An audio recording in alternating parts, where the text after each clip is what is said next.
Okay, we're going to have a look at a compare and contrast question, one of the harder questions on the paper. This one's from the Parents and Children paper, and it's unusual because it's only 5 marks. Normally they're 10, and I suppose that's because you've got 2 texts, so it's not too difficult to find 5 things to say about each text, therefore giving you the 10 marks. This one's a 5, so perhaps a bit unusual, but the principles are exactly the same. First thing you need to just be aware of is that they may well use just the word compare in the question. That doesn't mean that you're just looking for similarities. That does mean compare and contrast, so find the differences as well. As we said, this one is a 5-mark question, so we're probably only looking for sort of 3 features of comparison between both texts to be getting the 5 marks. And really the difficulty with the compare and contrast questions comes down to the fact that you're handling 2 texts. And in this case, the first text is quite long. The good news is that we'll already have had a bit of a look at the text from the previous question. So you may have some old highlighting on it from when we were asked about Harry's thoughts and feelings, which was the previous question. So it's always a good idea to have a range of different coloured highlighters so you're not getting confused about which question you've highlighted bits for. Choose a new colour for question 8, something different to what you used for question 7, and then you're not going to get yourself mixed up. So just remind yourself, very straightforward question. Compare the 2 children's first day at school. The focus is very much on the children rather than on Harry. So that's the difference to the previous question, which was all about Harry's thoughts and feelings. We might want to talk about, okay, the uniform. So that's part of the first day. Pat has a uniform, which he had to wear. And there's quite a lot that goes into it. The grey sweater, the white shirt and the yellow tie. What we might want to do is just have a look and see whether there are any points of comparison with the second text. Do we have any uniform? He was wrapped in scarves and his bootlaces tied up, thrust a cap on my head.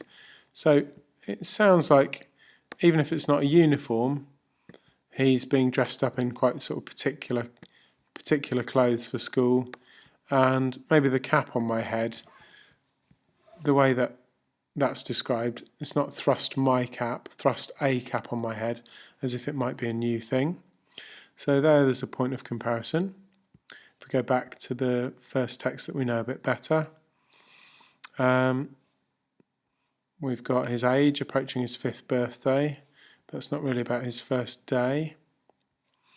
Until 3:30, possibly, might be something there. The length of the school day. We may have something to compare that to in a second. Let's have a quick look. I'm scanning for any time. No point of comparison there. So in this case we could get rid of it, but with the highlighter we wouldn't. We've got the mood, okay, the feeling about the first day. So he wasn't smiling and he's pale and silent, clearly not enjoying the build up to the first day. Here we've got lol, you're starting school today. I ain't, I'm stopping aim. Right, so lol, in the same way, is not looking forward to going to school. He's reluctant, he's not happy about it. But what he does is put up a bit more of a fight than Pat does. Pat's just a bit upset about it, a bit sad. Lol is prepared to stick up for himself.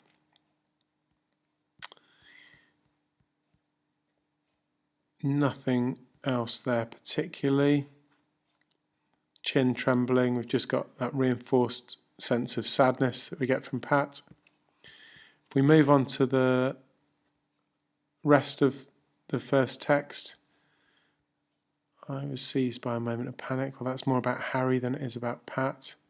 Children everywhere, swarms of them. Okay, well, that might be relevant. We've got this sort of sense of a very crowded school. Let's have a look back here. Any sense of kind of crowdedness? The playground roared like a rodeo.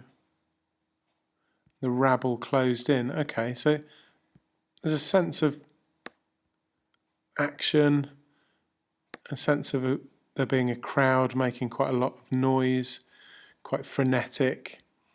So that's a point of comparison with what we said here, the swarms. Pat's new black leather shoe undone. I'll get your lace for you. So here we've got the father trying to be helpful.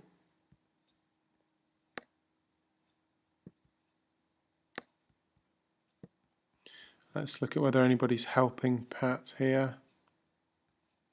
Not so much. They pick me up bodily kicking and bawling. There's not a lot of sympathy. There's not a lot of help, other than to make sure he gets to school.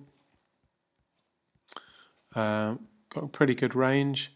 Anything else? Two bigger boys rolled past arm in arm. They leered at us. Pat smiled at them shyly. He can't even do his shoes up, so Pat is mocked.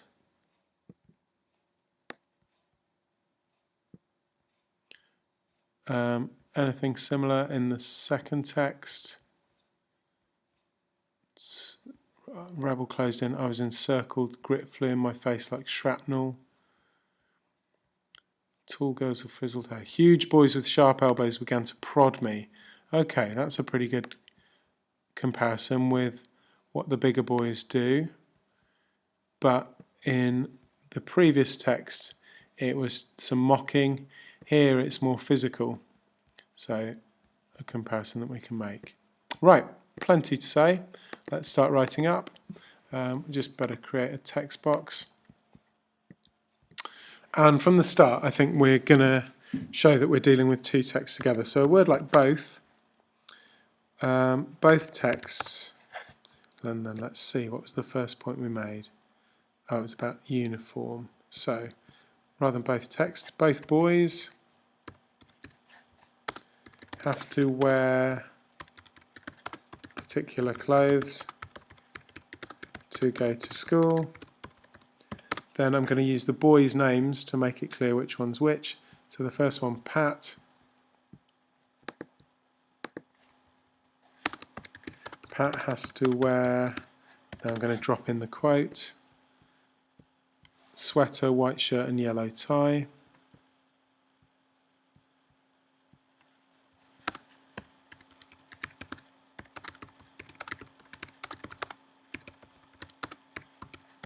Okay, and the point we want to make here, which is quite a formal uniform.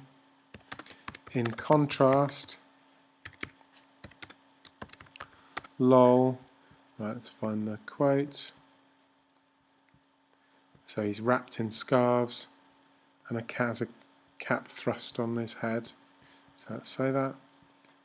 In contrast, lol is wrapped up in scarves and has a cap thrust on his head. His uniform seems,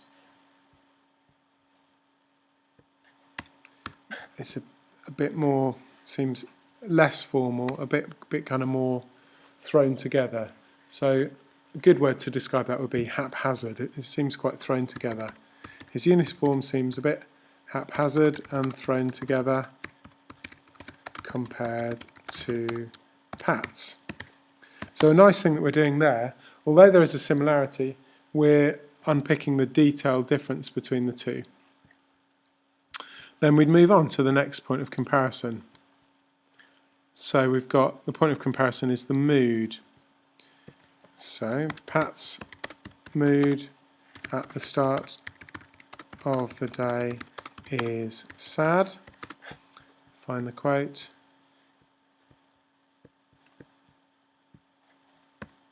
He wasn't smiling. He was pale and, is it pale and silent? Pale and quiet? Pale and silent.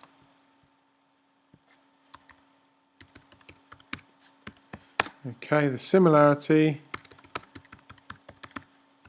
with lol is that he isn't enjoying the morning either. But, compare and contrast connective, the difference is he puts up a fight. But lol puts up a fight and resists going to school. We got the quote, I ain't, I'm stopping home.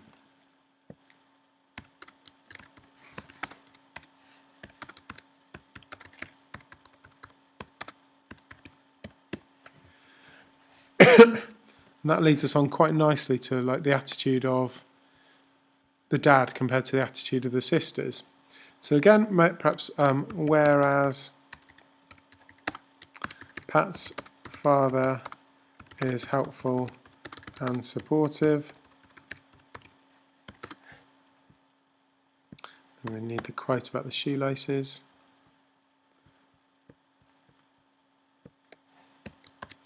Let me get your lace for you, Pat. Lol's sisters don't have any sympathy. And what was the quote? Something about they pick me up bodily, pick me up by the body.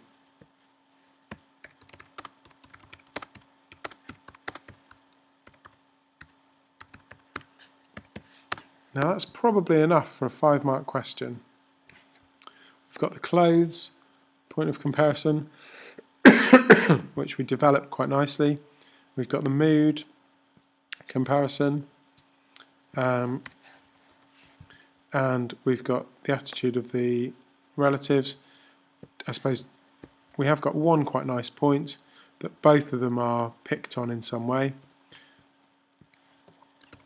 Both boys are picked on by older students. Pat is mocked. We need the quote. He can't even do his shoes up.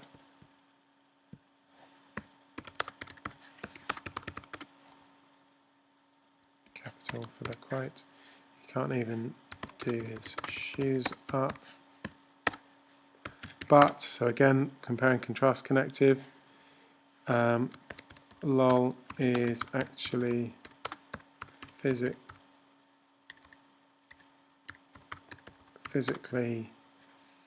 intimidated, or physically, well, poked. Let's say that. Let's find the quote. Huge boys with sharp elbows began to prod me.